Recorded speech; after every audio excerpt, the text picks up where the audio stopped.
拆掉笔记本外包装，共有笔记本本体1台，电源适配器1个，电源线1根。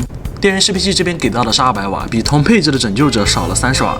笔记本很轻，裸机的话只有1.99千克，加上电源适配器2.47千克。笔记本前端厚度23.3毫米。笔记本支持单手开合，最大开合度135度。虽然我手上这台是灰色，但是有一说一，青色真的会比灰色好看不少。机器的 A 面看起来还是比较简约的啊，只有正中间的上方有一个天选的一个英文 logo， 然后它底部轴的这个缝和天选机的缝有的一拼。机器的 B 面上边框1指宽，下边框2指宽。我觉得真没必要把底部轴的这个缝留这么宽吧，因为它的边框真的已经很宽了，再留出这个缝，让我觉得很不适应在视角上面。总体来说的话，屏幕的观感的话还可以。我没想到的是，天选3最低配版本竟然也配有 RGB 的一个键盘灯效。键盘的布局整体较为工整，方向键的设计也没有反人类，只不过触摸板的反馈按压感的话一般。机器的地面脚垫可真多，上下左右各有1个脚垫，然后它中间还有2个细长的脚垫。通过最底端的一个出风格栅，可以看到里边的一个散热铜管。来看一下机器的一个接口情况，机器的左侧依次是电源接口、耳机4.5网线接口、HDMI 接口、雷电4接口、Type C 口，其中这个 Type C 口的话是支持 DP 1.4 视频输出。紧接着是 USB 3.2 基因一速率 A 口，还有一个3.5毫米的耳机耳麦口。机器的右侧的话只有一个 USB 3.2 基因一速率接口，然后靠轴部那边的话还有一个安全锁孔。机器的后方没有接口，整体来说的话，我建议再多给个 USB A 口比较好一些。毕竟只有2个 A 口，插个鼠标插个键盘你也就满了，耳机怎么办？说了那么多，我才发现忘记给大家介绍配置了。我们先来简单看一下配置。处理器是 i5 12代标准电压处理器，12核心16线程。这个处理器的单双核性能是完全可以对标锐龙的耳机680H 的。运行内存的话，我手上这台是三星的DDR5 4800兆赫兹16G 双通道。去年的天选美光用的比较多一些。固态的话，这边给的是一块 PCIe 3.0的 SN735 西部数据的。机器原厂的话是有2个硬盘接口的，并且是支持 PCIe 4.0的。独立显卡的话是一块 RTX 3050满血95瓦，支持独显之恋。屏幕的话，我手上这一块是奇美的15.6英寸165赫兹高刷新率屏 1080P 的一个分辨率。网卡的话，这边是 A211，支持 WiFi 6标准。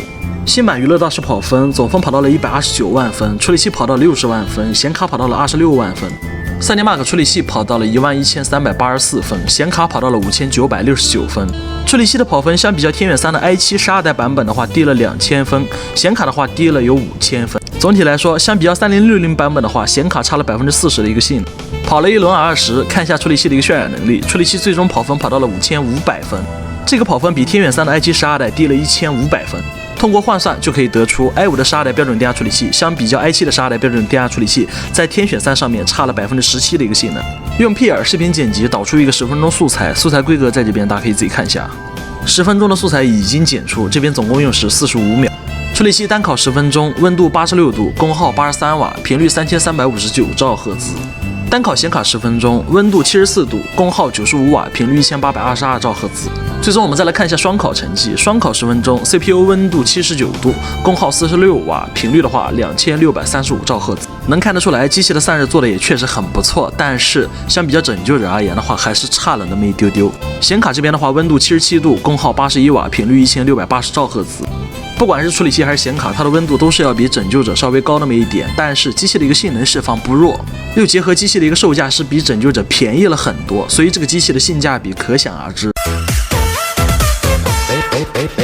英雄联盟刚进游戏的时候帧数稳定在400左右， CPU 这个时候温度63度，显卡温度59度，游戏里面的特效画质开的都是最高。这边的话发生了一波十分激烈的战斗，帧数的话已经稳定在了200左右浮动。像这个时候对面打野的血量已经到了我们的斩杀线了，起手 A 一刀刮 Q， 然后落地点燃闪现出塔拿下1血。这个时候我看了一眼兵线 Q 起手，我是想和他互换的，但是我没想到他还有一个闪现。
CSGO 刚进游戏的时候帧数稳定在220左右 ，CPU 温度79度，显卡温度72度。游戏里面的特效、画质开的都是最高。尽管初代 DDR5 的一个延迟比较高，针对于像 CSGO 还有英雄联盟这种超高帧的网游会有一定的瓶颈性。但是奈何于 i52 代标准电压处理器的一个单核性能过于强悍，游戏的帧数体验很好。大家也不用紧张，画面会从300多帧瞬间降到200帧，这个是很正常的。屏幕165赫兹也完全。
穿越火线刚进游戏的时候帧数稳定在140左右浮动，游戏里面的特效、画质开的都是最高 ，CPU 温度这个时候80度，显卡温度76度。在飞机上的时候帧数稳定在200左右浮动，跳伞的时候帧数稳定在300左右，显卡功耗75瓦左右。跳了一下机场的防区，快落地的时候帧数稳定在130左右。之前老有人会说我不喜欢去跳人多的一个城区，那么今天我跳了一下机场。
永劫无间刚进游戏的时候帧数稳定在100左右 ，CPU 这个时候温度71度，显卡温度74度。游戏里面的特效、画质我开的都是最高，能够看出来这个游戏的优化其实并不是很好啊。在搜寻物资的时候帧数能从100降到50左右，然后又迅速回弹。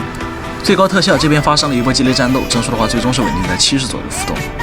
游戏已经开始出现很明显的脱手感，这个帧数玩的话绝对是很不舒服的。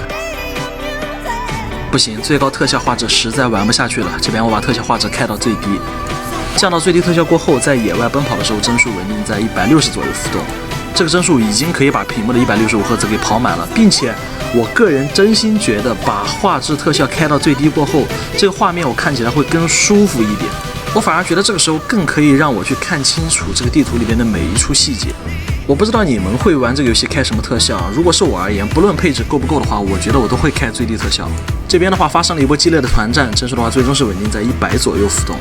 最低特效和最高特效的话，在团战过程中帧数足足差了差不多30多帧这样，但是最低特效多出来的这30-40帧，能让你很舒服、很流畅的去玩这个游戏，会大大的增加你的游戏体验感。GTA 6新的一大神作，游戏里面的特效、画质我开都最高。这边的话我直接跑基准测试了，大家自己看一下游戏过程中帧数的一个变化情况。这个游戏的话，如果你帧数能在80以上的话，你的体验感会很好。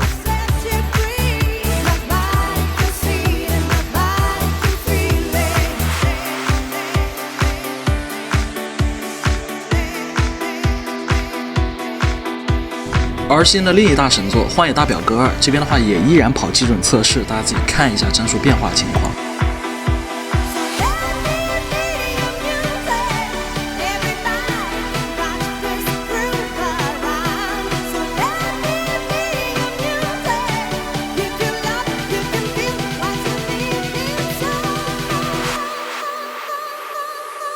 想要判定一台游戏本的游戏性能到底好坏，那么你一定要拿它来玩一下《赛博朋克2077》。游戏里边的特效、画质开的都是最低。这边发生了一波十分激烈的枪战，帧数的话最终是稳定在60左右。游戏操作体验感一般，会出现明显的一个脱手感。毕竟你只是一个3050显卡，像面对这种顶级的3A 大作，你如果很流畅，我才会觉得奇怪。整体来说的话，玩也是可以玩的，只是体验感的话肯定没有3060那么好。3050的一个水准，其实就是面对于像吃鸡还有 GTA 5、荒野大表哥这种水准的游戏差不多行了。像赛博朋克这种的话，我建议还是说能不玩就不玩。当然的话，你想体验肯定也是没问题的。最后我的评价是，天选3的 i512代处理器多核性能表现已经完全打败了锐龙的 R7 5800H， 对标了今年这一代的 R7 6800H， 这是什么概念？原本对标 i7 的 R7 6800，现在被英特尔的 i5 给持平了。你说这一代英特尔的性能提升大不大？当然了，也可以说是这一代锐龙在挤牙膏。显卡的话，95瓦满血之连，性能释放依然给力，已经超过了拯救者的 Y7000P 的3050，机身相对轻薄，颜值嘛，这个大家自己评判。还有就是能明显感觉这台3050版本的天选3在高性能的一个